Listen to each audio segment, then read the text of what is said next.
नमस्कार प्यारे बच्चों, एक बार फिर से आप सभी का ऑनलाइन प्लेटफॉर्म के इस चैनल द मैथ टाइटन्स में मैं सोनू चौधरी स्वागत करता हूं। तो प्यारे बच्चों, आज के इस वीडियो में हम प्रतिस्थापन विधि पढ़ने वाले हैं, जो हमारी कक्षा 10 की गणित विषय की प्रश्नावली 3.2 से संबंधित है। और साथ ही साथ हम प्रश्नावली 3.2 के प्रश्नों का हल है वो ज्ञात करने वाले हैं। तो प्रतिस्थापन विधि क्या होती है कि प्रतिस्थापन विधि में हम एक चर का मान है वो दूसरे चर के पदों में व्यक्त करते हैं और रैखिक समीकरण युग्म का हल है वो ज्ञात करते हैं। तो यह विधि हमारी क्या कहलाएगी? इस प्रकार प्रतिस्थापन विधि कहलाएगी। हमारे पास रैखिक समीकरण युग्म में दो समीकरणें होती है और हमारे पास दो ही चर होते हैं। तो हम कोई सी भी एक समीकरण लेंगे और उस समीकरण में से कोई भी एक चर का मान है वो निकालेंगे दूसरे चर के पदों में, फिर उस चर का मान हम दूसरी समीकरण में रखेंगे और हल है वो ज्ञात करेंगे। इस प्रकार हम रैखिक समीकरण युग्म का हल ज्ञात करेंगे। तो एक चर का मान दूसरे चर के पद में व्यक्त करके रैखिक समीकरण युग्म का हल ज्ञात किया जाता है, इसलिए इसे प्रतिस्थापन विधि कहते हैं। तो ये हमारे पास एक रैखिक समीकरण युग्म है। यहाँ पर हमारे पास a1x plus b1y plus c1 बराबर 0 और a2x plus b2y plus c2 बराबर 0 रैखिक समीकरण युग्म है। इसमें हमारे पास दो चर हैं। दो चर कौन कौन से? x और y।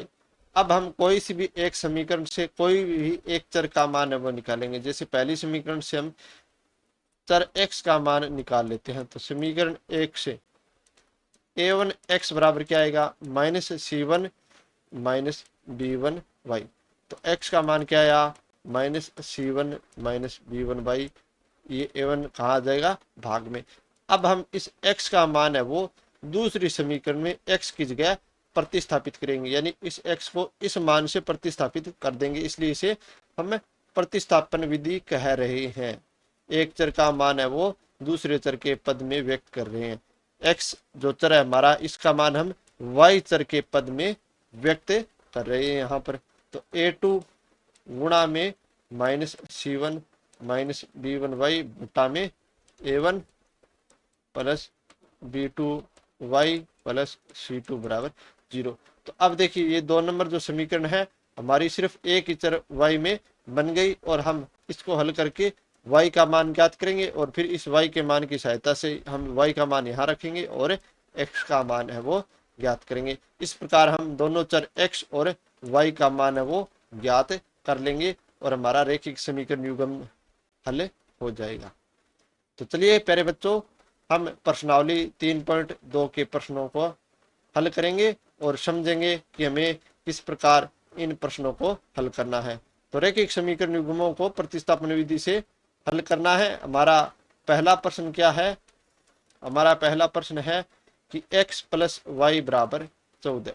तो इसको हम समीकरण नंबर 1 दे देंगे और x माइनस वाई बराबर 4, इसको हम समीकरण नंबर 2 देंगे। तो समीकरण 1 से हम x या y का मान है वो निकाल लेंगे। तो x का मान कितना आएगा? 14 माइनस वाई। ये y इस साइड आ गया तो x का मान आया 14 माइनस वाई। अब x का मान हम समीकरण 2 में रखेंगे। तो x का मान समीकरण 2 में रखने पर, अब जिस समीकरण से हम चर का मान निकाल रहे हैं उसी समीकरण में मान नहीं रखना है। जैसे हमने समीकरण 1 से चर का मान निकाला है तो हम वापिस समीकरण 1 में मान नहीं रखेंगे, दूसरी समीकरण में हमें मान रखना है। तो x की जगह हम रखेंगे 14 माइनस वाई और y इसी समीकरण में है माइनस वाई बराबर 4। y और y हो गए माइनस के 2y बराबर 4। 2y को इस साइड ले और 4 को इस साइड ले आएंगे। तो 14 माइनस 4 बराबर 2y। 14 में से 4 गए 10, तो 10 बराबर 2y और 10 में 2 का भाग देंगे कितना आएगा? 5।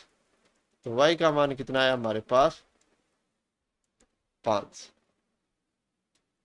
अब y का मान हम समीकरण 1 में रख देंगे।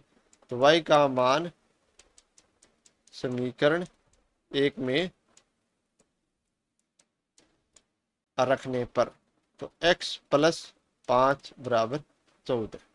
तो x बराबर 14 माइनस 5, तो x का मान आ गया 9। तो अतः x बराबर 9, y बराबर 5। तो हमने इस प्रकार रैखिक समीकरण युग्म का हल है वो ज्ञात कर लिया। कैसे? पहली समीकरण से हमने चर x का मान निकाला 14 माइनस वाई। अब इस मान को हमने दूसरी समीकरण इसमें प्रतिस्थापित किया x की जगह, तो ये हमारी बन गई प्रतिस्थापन विधि। अब हमने y का मान जब निकाला 5, तो हमने समीकरण 1 में क्यों रखा, 2 में भी तो रख सकते थे। तो चलिए 2 में रख कर देख लेते हैं हमारा मान कितना आता है। तो x माइनस 5 बराबर 4, तो x बराबर 4 प्लस 5, तो x का मान कितना आया 9। तो हम चाहे समीकरण 1 में रखें चाहे 2 में रखें, मान हमारे क्या आएंगे, हमेशा बराबर आएंगे। तो आप कोई सी भी समीकरण में है वो मान रख सकते हैं। चलिए दूसरा प्रश्न है वो हल करते हैं। तो दूसरे प्रश्न में हमारे पास क्या है, s माइनस टी बराबर 3, समीकरण नंबर 1। दूसरी समीकरण हमारी क्या है, s बटा 3 प्लस टी बटा 2 बराबर 6। तो यहाँ पर ये समीकरण हमारी भिन्न रूप में है, तो इसको सरल कर लेते हैं। 3 और 2 का लय लेंगे 6, 3 का भाग 6 में दिया आया 2, 2 का s के साथ गुणा किया 2s, प्लस 2 का 6 में भाग देंगे 3 और 3 का t के साथ गुणा किया 3t बराबर 6। अब 6 का इधर गुणा कर देंगे तो 2s प्लस 3t बराबर 6 का 6 के साथ गुणा किया 36, और इसको हम समीकरण नंबर 2 दे देंगे।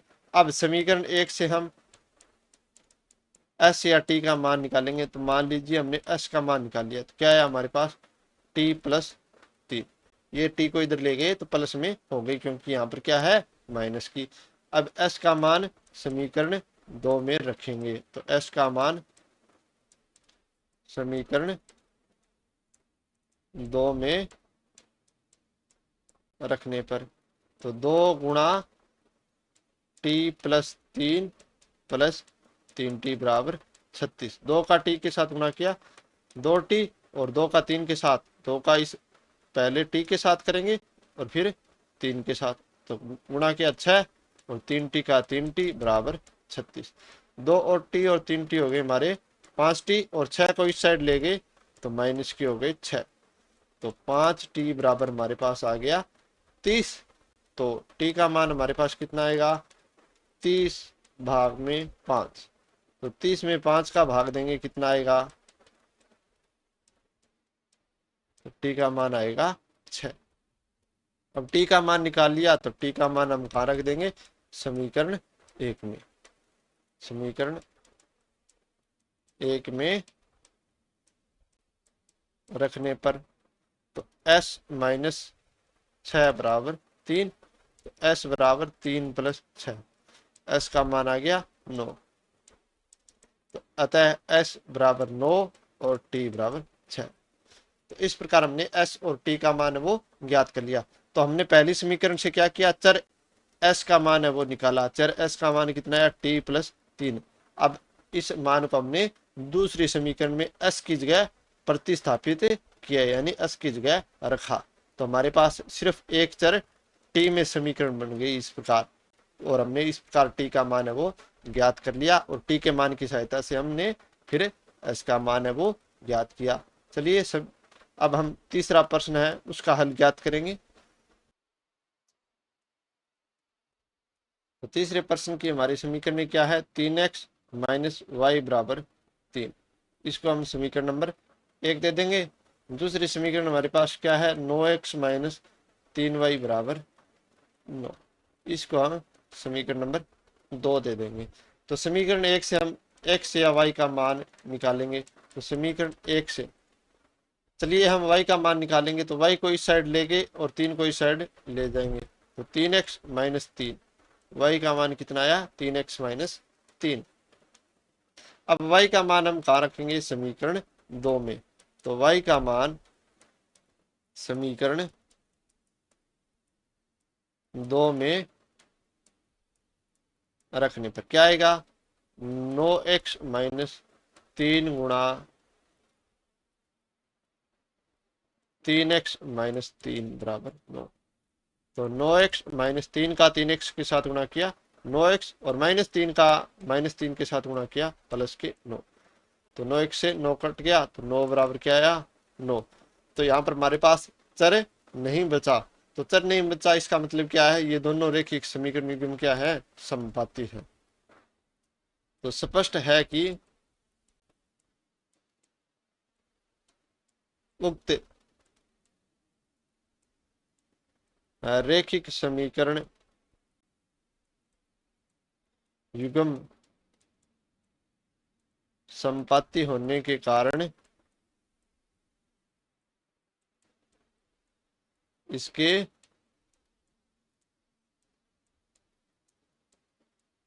अनेक हल होंगे। तो इस समीकरण युग्म के क्या होंगे, अनेक हल होंगे, क्योंकि ये दोनों समीकरण एक ही है।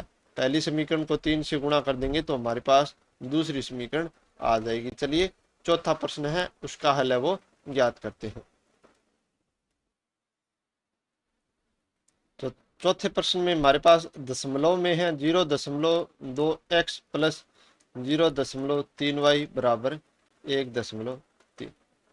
तो इसको हम समीकरण नंबर 1 नहीं देंगे, पहले हम इसका दशमलव उठाएंगे। क्या करेंगे, 10 से गुणा कर देंगे पूरी समीकरण को। तो पूरी समीकरण को 10 से गुणा करने पर, क्योंकि दशमलव के बाद सभी में एक एक अंक है, इसलिए हम इसको 10 से गुणा करेंगे तो इन सभी का दशमलव हट जाएगा। तो 2x प्लस 3y बराबर 13। अब हम इसको समीकरण नंबर 1 देंगे। और दूसरी समीकरण हमारे पास क्या है, 0.4x प्लस 0.5y बराबर 2.3। इसको भी हम क्या करेंगे, 10 से गुणा। तो 10 से गुणा करने पर, तो 10 से गुणा करने पर हमारे पास क्या आएगा, 4x प्लस 5y बराबर 23। अब हम समीकरण 1 से x का मान है वो निकाल लेते हैं।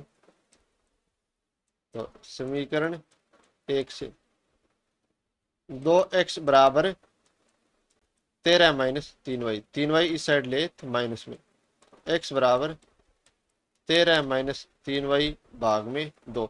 ये हमारा x का मान आ गया। अब इस x के मान को इस समीकरण 2 में प्रतिस्थापित कर देंगे। तो x का मान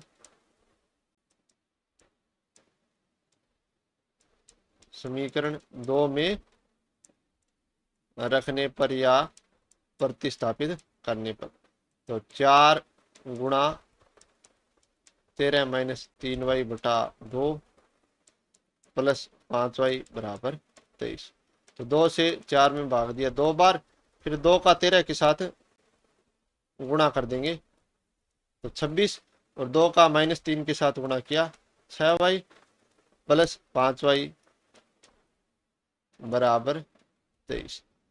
तो ये देखिए हमारे पास माइनस का 6y है, प्लस का 5y है, तो हमारे पास क्या बचा, माइनस का y 23, और ये 26 इधर ले गए तो माइनस का, तो माइनस वाई बराबर 23 में से 26 गए तो माइनस के 3, दोनों तरफ माइनस है तो कट गए, तो y का मान कितना आया 3।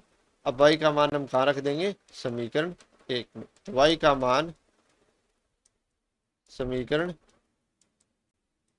1 में रखने पर 2x प्लस 3 गुणा 3 बराबर 13।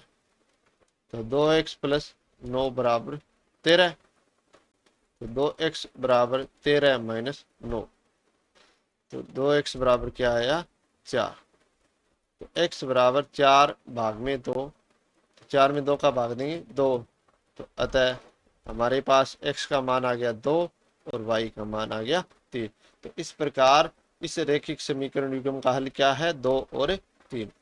चलिए पांचवा प्रश्न है वो हल करते हैं। तो पांचवें प्रश्न में हमारे पास पहली समीकरण क्या है, अंडर रूट 2x प्लस में अंडर रूट 3y बराबर 0। तो इसको समीकरण नंबर 1 दे देंगे। दूसरी समीकरण हमारे पास क्या है, under root 3x minus under root 8y बराबर 0। ये हमारी दूसरी समीकरण। तो समीकरण 1 से हम x का मान है वो ज्ञात करेंगे। x का मान कितना आएगा, अंडर रूट 2x बराबर, ये अंडर रूट 3y इधर गया तो माइनस का अंडर रूट 3y, तो x बराबर माइनस अंडर रूट 3 बटे अंडर रूट 2y। अब ये मान हम कहाँ रख देंगे, इस समीकरण में। तो समीकरण 2 में x का मान प्रतिस्थापित करने पर क्या आएगा, √3 गुणा माइनस √3y बटा √2 माइनस √8y बराबर 0। √3 का √3 के साथ गुणा किया तो -3y बटा √2 माइनस √8y बराबर 0। यहाँ पर लैस लेंगे जो कितना आएगा, √2। तो -3y माइनस √2 का √8 के साथ गुणा किया तो √16y बराबर 0। अब क्या होगा देखिए, -3y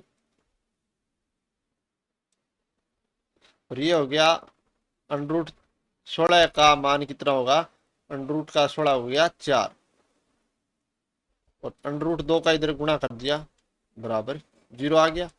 तो इनका योग हो गया -7y बराबर 0। तो y का मान कितना आया, 0, क्योंकि ये 7 कहाँ आ गया, इस 0 के भाग में। तो 0 में -7 का भाग देंगे तो y का मान कितना आया, 0। अब y का मान कहाँ पर रखेंगे, समीकरण 1 में। y का मान समीकरण 1 में रखने पर क्या आएगा कि √2x प्लस √3 गुणा 0 बराबर 0। तो √2x प्लस 0 बराबर 0।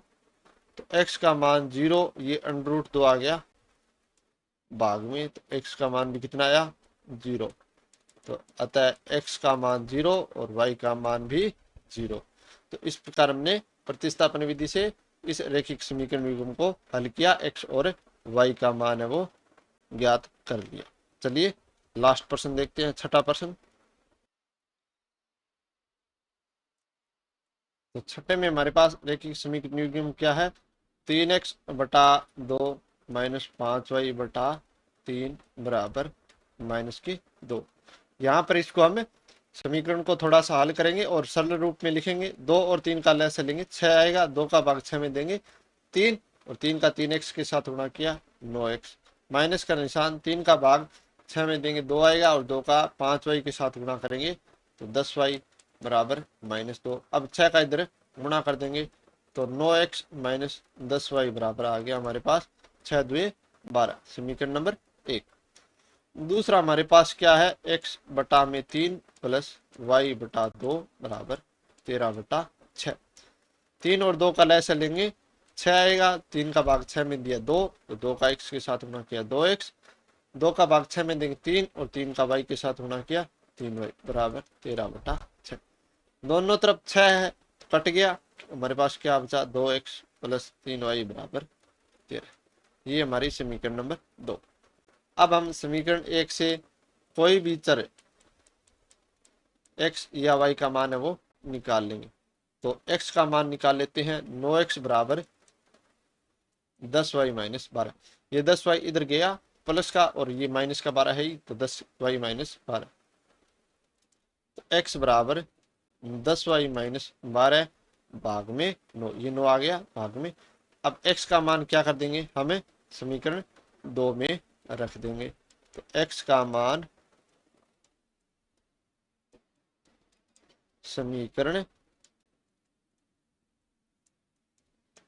2 में रखने पर क्या आएगा हमारे पास,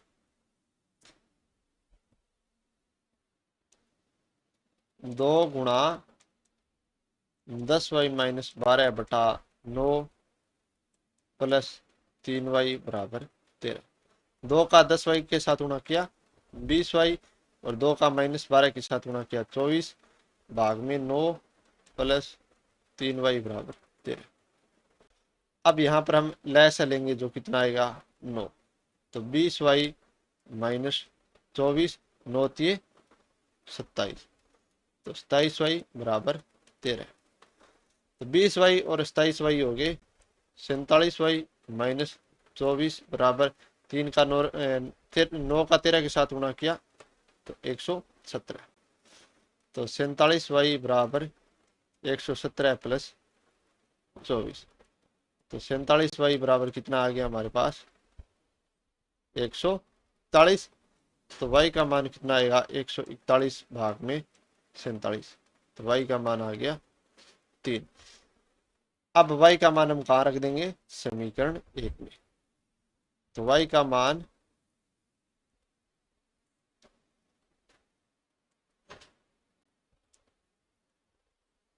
समीकरण 1 में रखने पर क्या आएगा 9x माइनस 10 गुणा 3 बराबर माइनस 12। तो 9x माइनस 30 बराबर माइनस 12। तो 9x बराबर क्या आ गया 30 माइनस 12।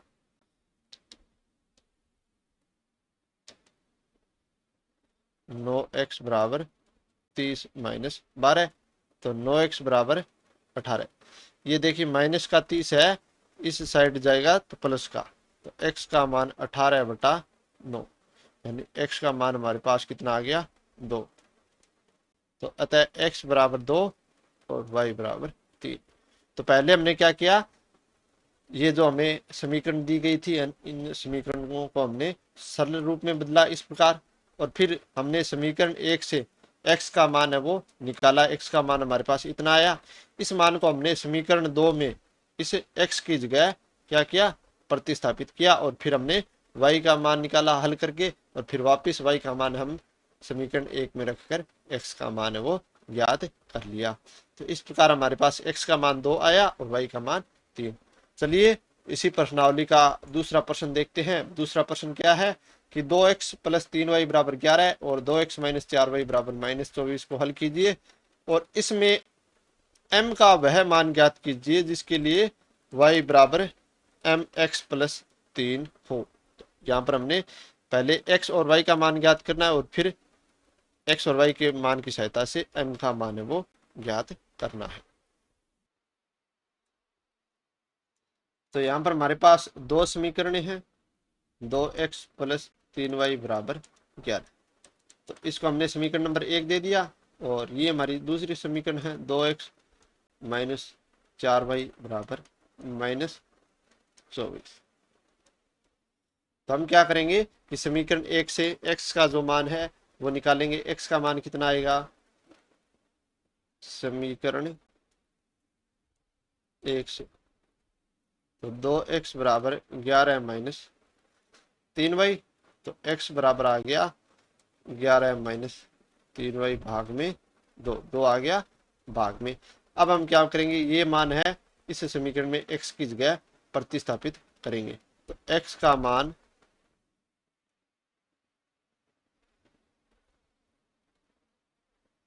समीकरण 2 में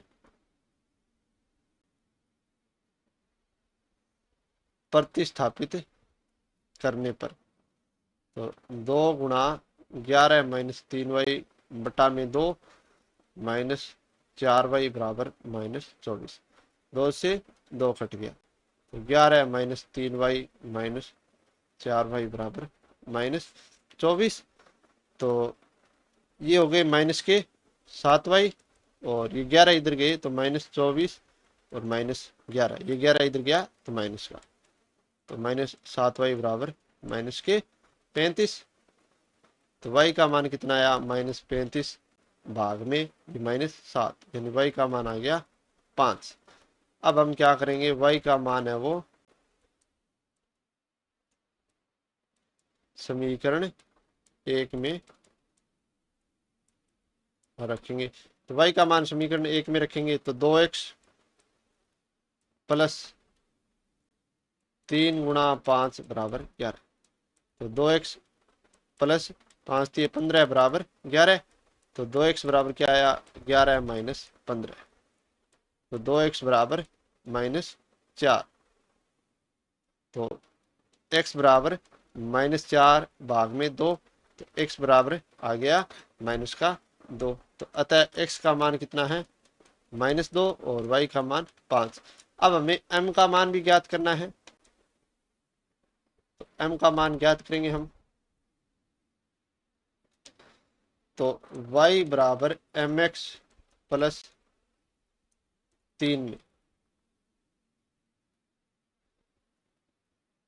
x बराबर -2 और y बराबर 5 रखने पर, तो 5 बराबर -2 गुणा m प्लस 3 को इधर ले गई, तो 5 - 3 बराबर -2 गुणा m।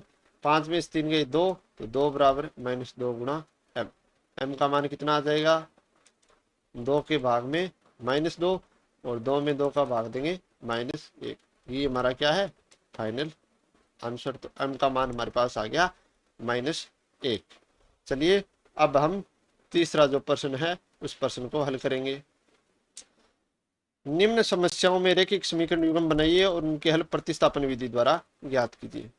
तो हमारे पास यहाँ पर 6 प्रश्न है, तीसरे के 6 भाग है, 6 प्रश्नों का हल ज्ञात करना है। तो पहला हमारा प्रश्न क्या है कि दो संख्याओं का अंतर 26 है और एक संख्या दूसरी संख्या की 3 गुणित होने ज्ञात करना है। तो दोनों संख्या हमें पता करनी है। तो चलिए हल कर लेते हैं। तो माना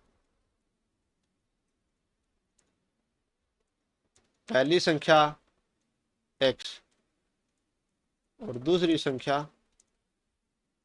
y। अब प्रश्न के अनुसार पहले हम समीकरण युग्म बनाएंगे। समीकरण युग्म बनाएंगे तो दोनों संख्याओं का अंतर क्या है 26, तो x माइनस वाई बराबर 26। ये हमारी समीकरण नंबर 1। और एक संख्या दूसरी की 3 गुनी है, तो पहली संख्या मान लीजिए दूसरी की 3 गुनी है, तो x का मान क्या आ जाएगा 3 गुणा y। ये आ गया हमारी समीकरण नंबर 2। अब देखिए समीकरण 2 से हमारे पास x का मान क्या आया 3y। तो x का मान समीकरण 1 में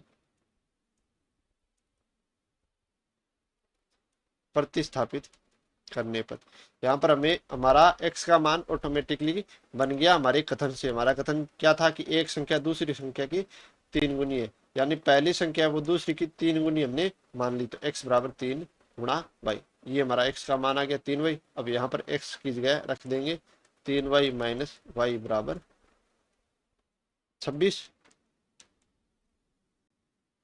तो 2y बराबर आ गया 26। तो y बराबर कितना आ गया 26, ये 2 आ गया भाग में, तो y का मान आ गया 13। अब y का मान हम कहाँ रखेंगे, y का मान समीकरण 2 में, 2 में रखने पर, तो x बराबर 3 गुणा 13, तो x का मान आ गया 39। तो अतः पहली संख्या हमारी क्या है 39 और दूसरी संख्या हमारी क्या है 26।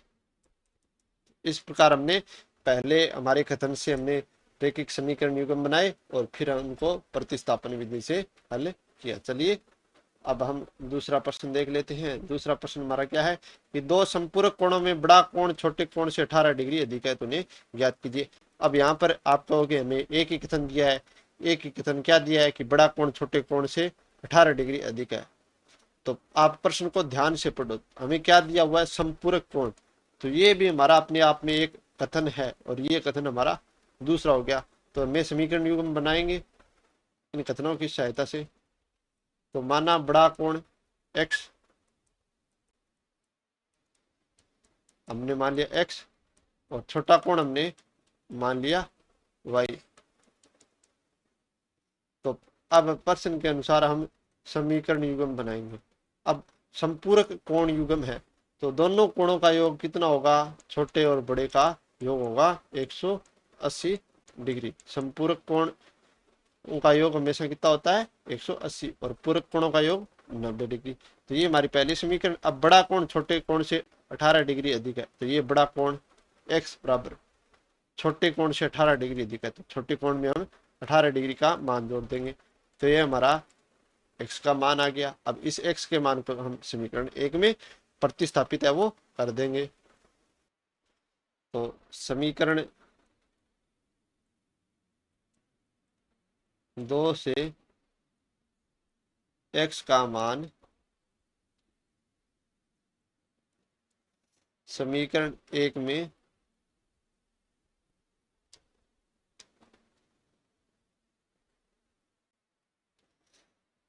प्रतिस्थापित करने पर y का मान कितना, x का मान कितना है, y प्लस 18।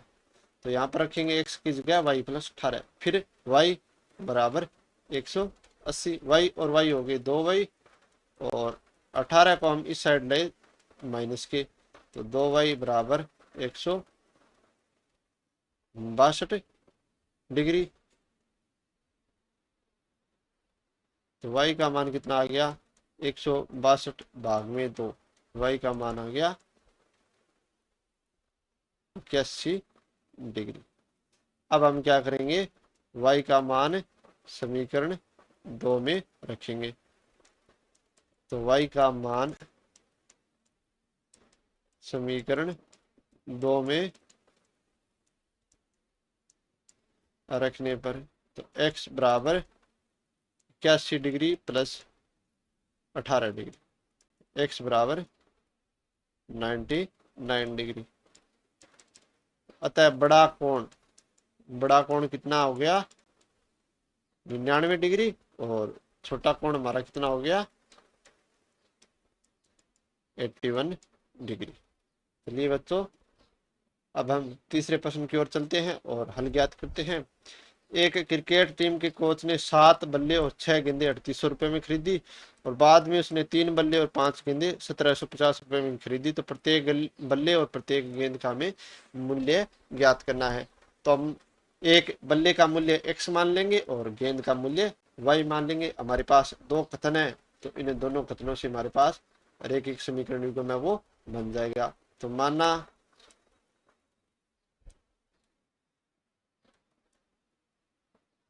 एक बल्ले का मूल्य x रुपए, एक गेंद का मूल्य y रुपए। एक बल्ले का हमने x रुपए मान लिया और एक गेंद का y रुपए मान लिया। तो अब प्रश्न के अनुसार हम कथन बनाएंगे, हमारे रैखिक समीकरण बनाएंगे। 7 बल्ले हैं तो 7x, 6 गेंदे हैं तो 6y बराबर 3800, ये हमारी समीकरण ये।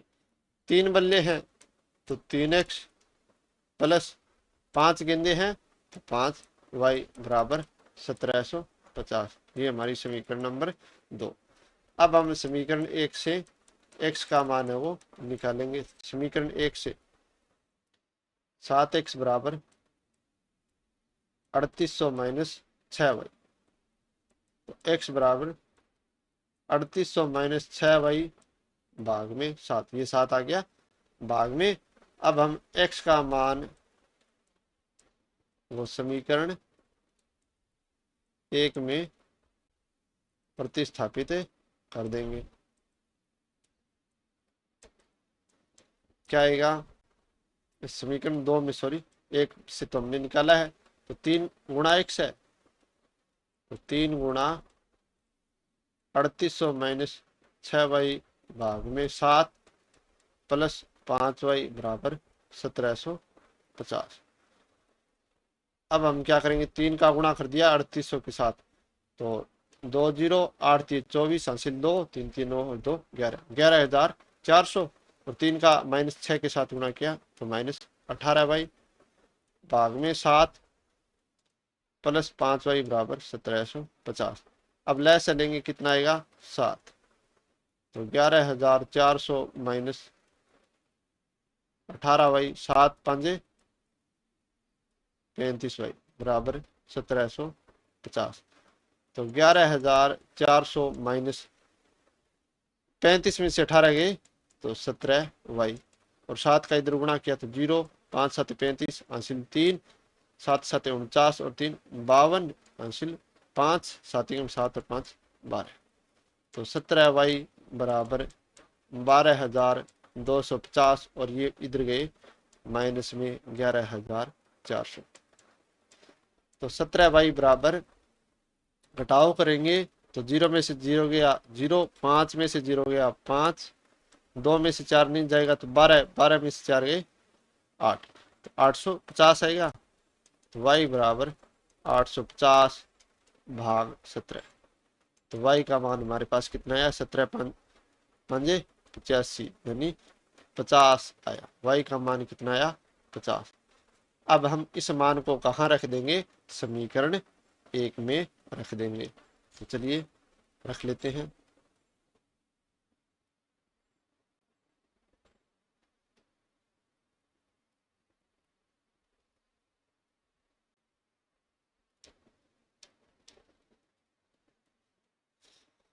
तो y का मान समीकरण 1 में रखने पर 7x प्लस 6 गुणा 50 बराबर 3800।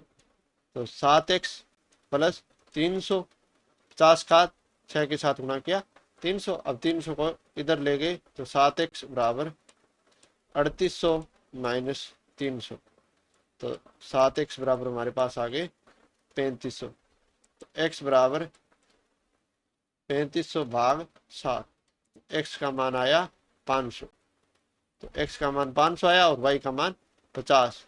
तो अतः एक बल्ले का मूल्य कितना है,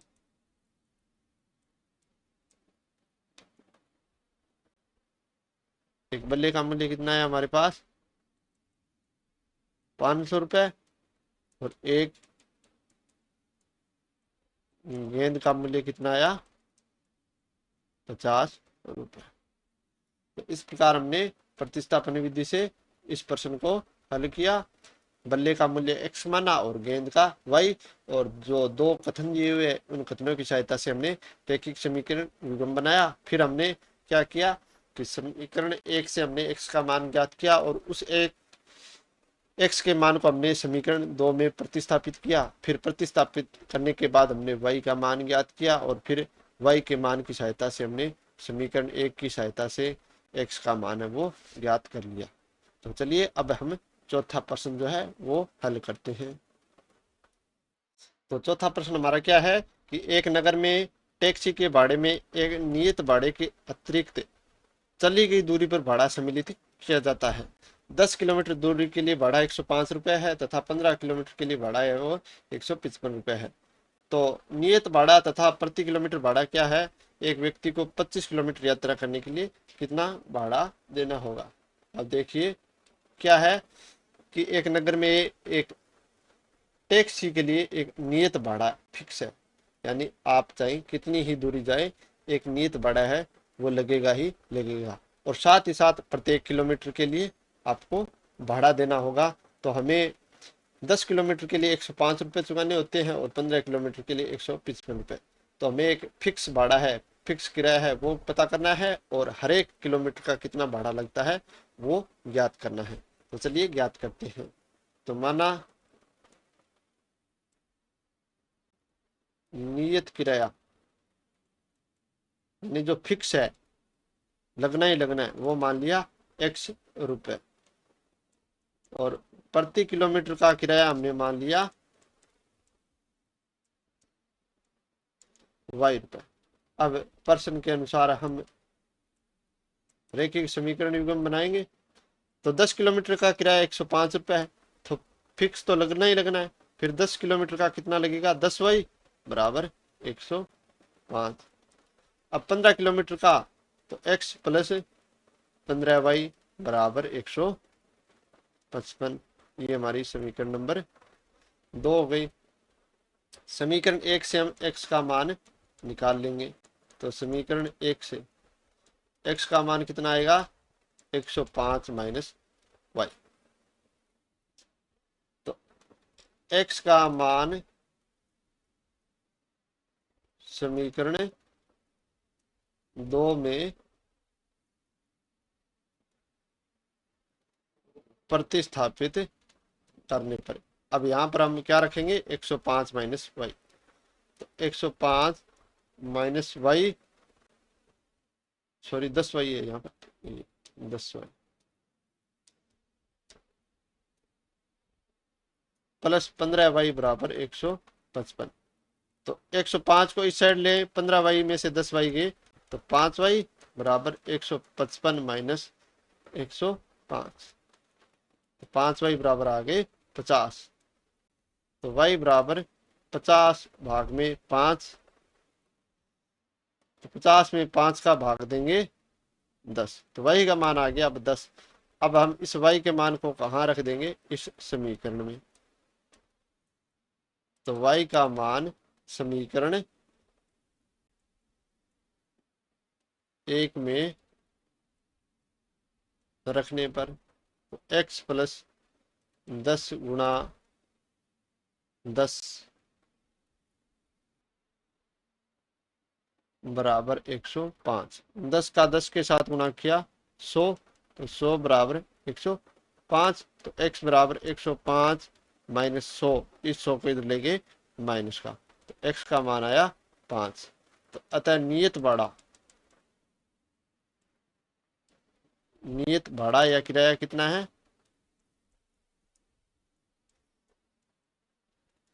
5 रुपए, और प्रति किलोमीटर का किराया कितना है, 10 रुपए।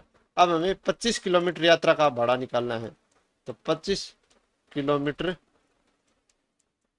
यात्रा का किराया, तो 5 रुपए तो फिक्स लग गया, और हर एक 25 किलोमीटर जाना है, तो 25 गुणा हर एक किलोमीटर का 10, तो योग करेंगे कितना आएगा, 255 रुपए। तो इस प्रकार 25 किलोमीटर यात्रा का कितना किराया लगेगा, 255 रुपए। चलिए 5वां प्रश्न देखते हैं। यदि किसी भिन्न के अंश और हर दोनों में 2 जोड़ दिया जाए तो वह 9/11 हो जाती है। यदि अंश और हर दोनों में 3 जोड़ दिया जाए तो वह 5/6 हो जाती है। तो वह भिन्न ज्ञात कीजिए। तो माना अंश, भिन्न का क्या मान लिया, अंश मान लिया x और हर मान लिया y, तो भिन्न क्या बन गई हमारी, तो हमारी भिन्न बन गई x/y। अब प्रश्न के अनुसार हमारे 2 रेखिक समीकरण बनाएंगे हम। अब अंश और हर दोनों में 2 जोड़ दें, तो अंश में भी 2 जोड़ दिया, और ये लीजिए हर में भी 2 जोड़ दिया, तो हमारी भिन्न कितनी प्राप्त होगी, 9/11। चलिए हल करते हैं। 11 का 2 के साथ गुणा, x के साथ गुणा किया 11x, और 2 के साथ गुणा किया 22, y का 9 के साथ गुणा किया 9y, और 2 के साथ गुणा किया 18। इस 9y को इधर ले आए, तो 11x माइनस 9y, 22 को इधर ले गए तो 18 माइनस 22, यानी 11x माइनस 9y बराबर आया -4। ये हमारी समीकरण नंबर 1 बन गई। अब हम समीकरण 2 बनाएंगे।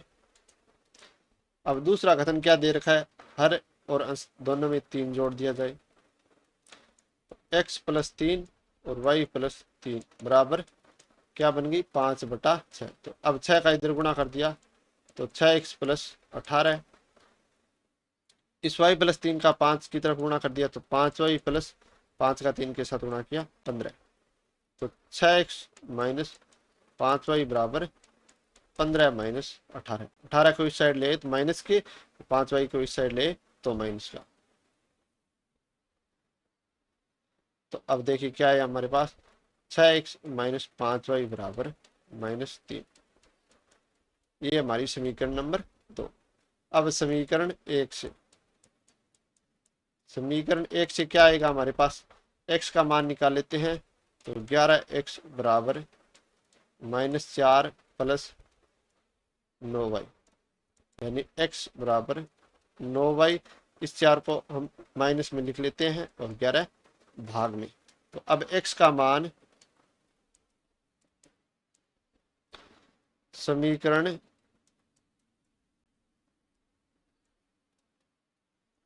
इन दो में हम प्रतिस्थापित करेंगे। प्रतिस्थापित करने पर क्या आएगा हमारे पास, 6 × 9y - 4 भाग में 11 -5y बराबर -3।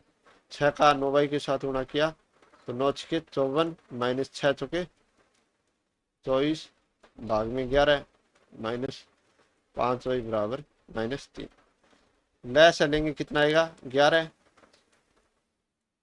54y - 24, 11 का 5 के साथ गुणा किया -55y बराबर -3। 54 में से 55 घटाए तो माइनस के y, और ये माइनस का 24, इस 11 का इस साइड गुणा कर दिया तो माइनस के 33। अब देखिए क्या आएगा कि -y बराबर -33, और ये 24 इस साइड ले आए तो प्लस के 24, तो -y बराबर -9। तो y का मान कितना आया 9। अब हम y का मान कहां पर रख देंगे, समीकरण 1 में रख देंगे। चलिए मैं यहां से मिटा रहा हूं थोड़ा सा आपको समझाने के लिए। तो y का मान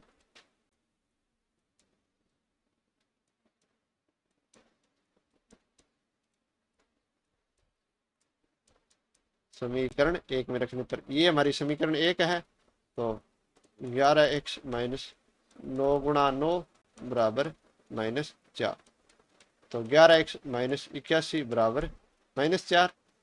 तो 11x बराबर, ये 81 इधर ले गए प्लस के 81 - 4, तो 11x बराबर कितना आया 77। तो अब हम इसको हल करेंगे तो x बराबर 77 भाग 11, ये 11 आ गया भाग में, x का मान कितना आया 7, और y का मान कितना आया था हमारे पास 9। हमें क्या ज्ञात करनी है, भिन्न। तो अतः हमारी भिन्न क्या हो गई 7/9, ये हमारा फाइनल आंसर है। चलिए प्यारे बच्चों, अगला लास्ट प्रश्न देखते हैं। 5 वर्ष बाद जेकब की आयु उसके पुत्र की आयु से 3 गुनी हो जाएगी। 5 वर्ष पूर्व जेकब की आयु उसके पुत्र की आयु की 7 गुनी थी, तो उनकी वर्तमान आयु ज्ञात कीजिए। तो हमें क्या करना होगा, इनकी वर्तमान आयु माननी होगी। माना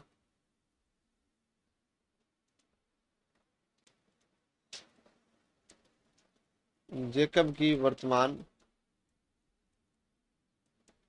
आयु x वर्ष, और जेकब के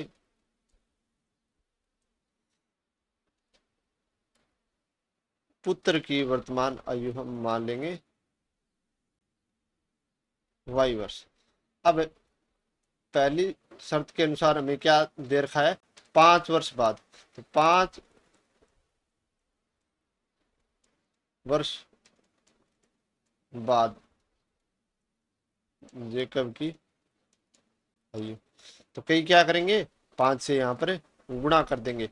अब देखिए आयु हमें पता ही है, जैसे आज हम अगर 20 साल के हैं तो 5 साल बाद कितने होंगे, 20 × 5 नहीं, 20 में हम क्या करेंगे 5 जोड़ेंगे। तो आज जैसे जेकब x वर्ष का है, तो 5 साल बाद कितना होगा, यहाँ पर हमें क्या करना होगा 5 जोड़ना होगा, x + 5 वर्ष।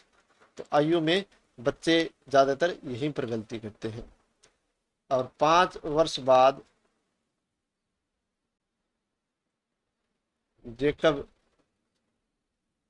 के पुत्र की आयु, पुत्र की आयु कितनी हो जाएगी, जैसे पुत्र आज 10 साल का है, 5 साल बाद कितने का हो जाएगा 15 साल का, क्योंकि हमने 5 जोड़े हैं। तो अगर आज वो y वर्ष का है तो 5 साल बाद कितने का हो जाएगा, y में हम क्या कर देंगे 5 जोड़ देंगे, तो y + 5 वर्ष। अब देखिए 5 वर्ष बाद जेकब की आयु उसके पुत्र की आयु से 3 गुनी हो जाएगी। तो ये जेकब की आयु है और ये पुत्र की आयु है, तो पुत्र की आयु से 3 गुनी हो जाएगी, तो 3 से गुणा कर दिया। अब इसको हल करेंगे तो x + 5 बराबर 3y + 15।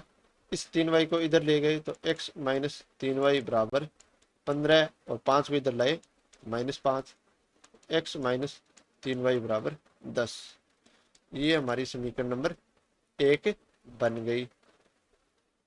अब हमें क्या दे रखा है कि 5 वर्ष पूर्व, तो जैसे जेकब अगर आज 40 वर्ष का है तो 5 साल पहले कितने का था, जाहिर सी बात है हम 5 साल घटा देंगे, तो 40 में से 5 घटाए 35। वैसे ही आज अगर x वर्ष का है तो 5 वर्ष पूर्व कितने का था, x में से हमें 5 घटा देंगे, तो 5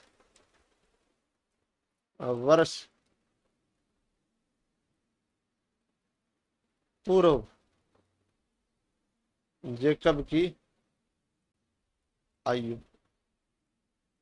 x माइनस 5 वर्ष, और 5 वर्ष पूर्व जेकब के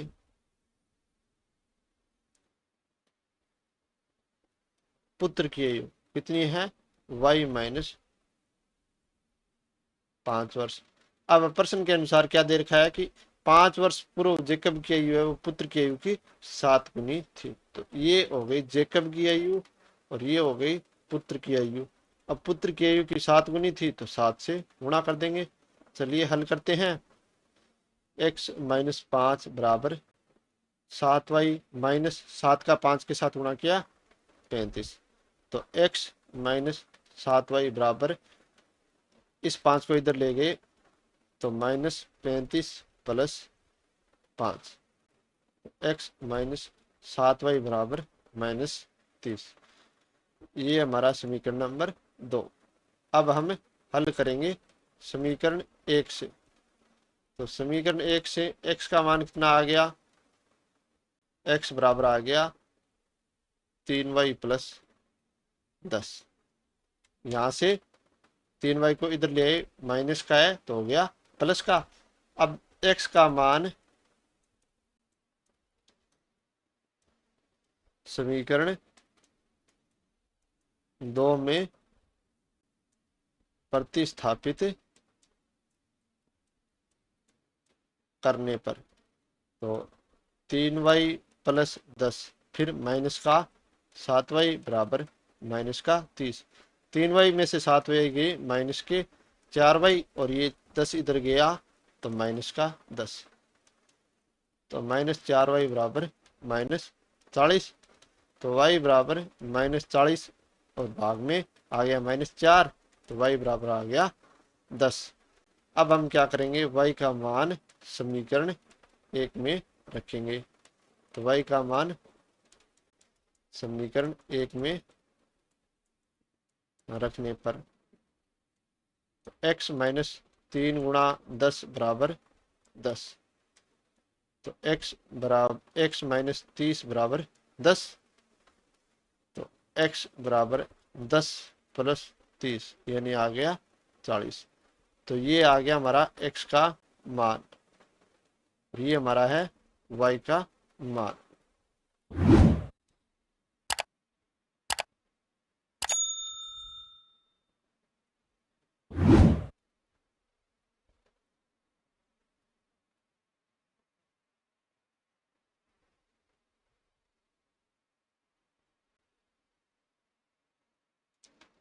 तो अतः हम लिख देंगे जेकब की वर्तमान आयु कितनी है, x का मान आया 40, तो 40 वर्ष, और पुत्र की आयु कितनी है 10 वर्ष, क्योंकि y का मान आया 10। तो प्यारे बच्चों, इस प्रकार हमने प्रश्नावली 3.2 के सभी प्रश्नों का हल है वो ज्ञात कर लिया। उम्मीद है आपको सभी प्रश्नों का हल है वो अच्छे से समझ में आ गया होगा।